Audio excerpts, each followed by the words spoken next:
Sveiki! Es esmu leduskapis un man ir 31 gads. Leduskapim tas ir krietens vecums. Jūs teiksiet, ka es nemaz neizskatos vecs.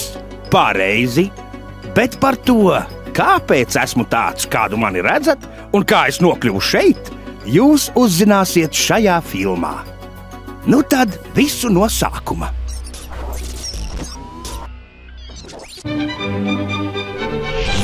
Pirmo reizi mani uzbūvēja pirms 30 gadiem.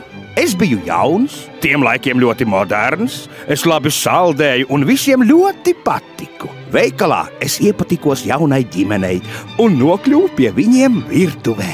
Mamma saimniekoja, bērni auga, viss bija lieliski. Tajā virtuvē es centīgi saldēju līdz pat pagājušajai vasarai.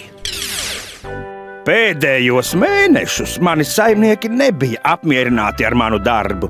Es pārāk skaļi rūcu, tērēju daudz elektrības un slikti saldēju. Un šodien saimnieki mani atveda un atstāja šajā dīvainajā vietā, starp citām nolietotām un salauztām lietām. Tā es te stāvu, pamests, un nevienam nevajadzīgs. Sveiks! Ko tāds bēdīgs? Nav taču iemeslu pārdzīvot. Tu esi nokļuvis pareizajā vietā. Kā tu redzi, mēs šeit esam Raiba kompānija. Veļas mašīnas, telefoni, fēni, datori, radioaparāti un putekļu sūcēji. Mēs visi kādreiz bijām noderīgi saviem saimniekiem, bet tad kļuvām veci un vairs nedarbojāmies tik labi, kā vajadzētu, vai gluži vienkārši salūzām. Mūsu saimniekiem bija vajadzīgas jaunas ierīces, bet mūs viņi atveda šurp. Nu sasveicinies ar kolēģiem un iepazīsimies. Sveiki! Mans vārds ir leduskapis. Sveiks, leduskapi! Šādi laukumi ir iekārtoti, lai cilvēkiem būtu, kur atstāt savu laiku nokalpojušās elektroierīces. Rīgā ērti piebraucamās vietās pie lielveikaliem ir iekārtoti vairāki nolietoto elektroierīču savākšanas punkti. Un citās Latvijas pilsētās jau tagad darbojas mūsdienīgi dalīto atkritumu savākšanas laukumi. Te cilvēki bez maksas var droši atstāt ne tikai nolietotās elektroierīces, bet arī citus kaitīgos un videi bīstamos atkritumus. Par bīstamiem sauc tādus atkritumus, kuros ir vielas, kas ir bīstamas cilvēku veselībai un apkārtējai videi. Ievēro! Bīstamos atkritumus nekādā gadījumā nedrīkst izmest pie mājām noliktajos sadzīves atkritumu konteineros.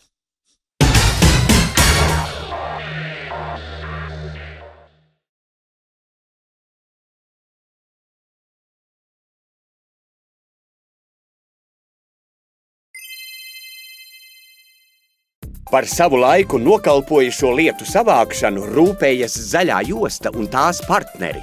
Kā darbojas Zaļā josta, var uzzināt internetā www.zaļajosta.lv un www.atkritumi.lv. Jaunu nolietoto elektroierīču savākšanas laukumu izveidošana turpinās, un nākotnē tādi būs katrā apdzīvotajā vietā. Vai tad tiešām ir tik daudz nolietotu elektroierīču, ka vajadzīgi vairāki šādi laukumi, kur visus savākt? Jā, cilvēkiem mājās ir milzum daudz ikdienā noderīgu aparātu un rīku. Atceries, kāda bija tavas ģimenes mājoklī?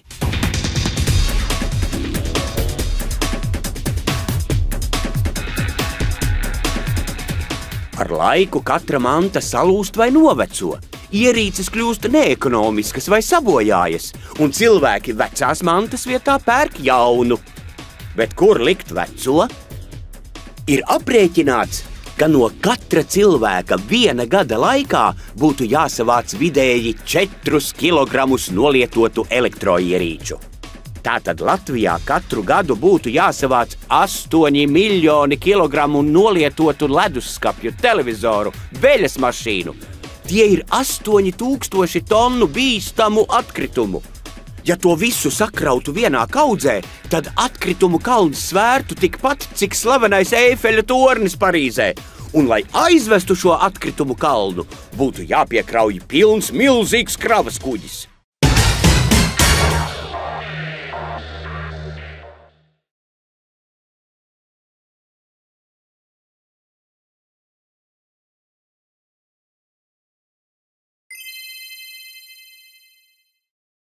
Bet kāpēc tu mūs sauc par bīstamajiem atkritumiem?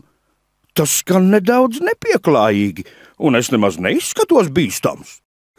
Labs jautājums. Es tev parādīšu video par to, kas notiek, ja atkritumus pamet, kur pagadās. Daudzi nezina, ka lietas, kas uzticīgi kalpo cilvēkam, var kļūt bīstamas, ja tās izjauc vai ļauj tām sarūsēt. Ja cilvēks dedzina atkritumus ugunskurā vai krāsnī, tad kaitīgās vielas var nokļūt atmosfērā. Ja savu laiku nokalpojušas ierīces izgāž mežā un pļavā vai iemet upē un ļauj tām sarūsēt, tad kaitīgās vielas, kuras pirms tam bija droši paslēptas, nokļūst dabā. No elektroierīcēm, ūdenī un augsnē var nokļūt tādas kaitīgās vielas, kā piemēram indīgie metāli, kā arī skābes un sārmi un pat eļļas un naftas produkti. Kopā ar ūdeni kaitīgās vielas var nokļūt dzīvnieku barībā vai dzeramā ūdens avotos un tālāk cilvēka organismā. Ja mēs nokļūstam saskarē ar kaitīgām vielām, tad varam saindēties, saslimt un pat nodot slimības tālāk saviem pēcnācējiem. Redzi ledusskapi? Te speciāli iekārtotā laukumā ir padomāts par to, lai lietus ūdens netecētu mums virsū un neaizskalotu kaitīgās vielas no mums ūdenī vai augsnē. Bet viena lieta man tomēr nav skaidra. Vai mēs šeit paliksim uz visiem laikiem? Nē, drīz vien mēs dosimies ceļojumā un pēc tam atpakaļ pie cilvēkiem uz mājām.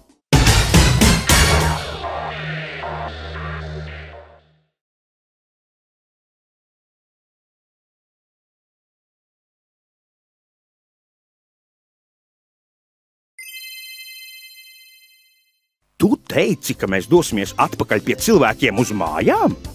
Kā tā? Mēs taču esam veci un vairs nevaram darīt savu darbu. Jā, bet tos metālus un plastmasu, no kā mēs esam izgatavoti, var pārstrādāt. Un no mums var vēlreiz izgatavot jaunus, modernus ledusskapjus un televizorus. Lai tas notiktu, mums jādodas uz nolietoto elektroierīču pārstrādes centru. Un tā mūsu labie paziņas ledusskapis un televizors kopā ar vēl daudzām citām savu laiku nokalpojušām elektroierīcēm nokļuva lietoto elektroierīču pārstrādes centrā. Te visas ierīces izjauc, jo katrā ir kaut kas noderīgs, pat ja lieta ir ļoti veca. Pieredzējuši darbinieki sadala materiālus pa grupām, vadi pie vadiem, mikroshēmas savās kastēs, datoru korpusi citās kastēs. Atsevišķi tiek savākti televizoru ekrāni, atsevišķi veļas mašīnu motori un datoru komponentes. Neviena no elektroierīces daļām neiet zudumā. Viss tiek izjaukts, sasmalcināts vai sapresēts un savākts milzīgos maisos vai sasiets ķīpās. Vēlāk šos materiālus sūta pa visu pasauli uz rūpnīcām, kur no tiem atkal izgatavo jaunas un modernas, cilvēkiem noderīgas lietas. Arī ledusskapis nokļuva uz pārstrādes konvejera. Vispirms tam noņēma motoru, kurā ir eļļa, pēc tam noņēma dzēsēšanas sistēmu, kurā ir freons, gāze, kas nokļūstot atmosfērā veicina ozona slāņa noārdīšanos. Eļļas un gāzi ar vakuma sūkņiem izsūc un savāc šādās tvertnēs. Tad ledusskapis pa lenti iebrauca milzīgā smalcinātājā, kurā spēcīgas metāla ķēdes sagrieza ledusskapja korpusu sīkos gabaliņos. Uz slīdošās lentes izliktie magnēti atdalīja metāla gabaliņus no plastmasas detaļām. Sasmalcināto materiālu sabēra atšķirīgos maisos, jo katra krava dosies uz citu rūpnīcu.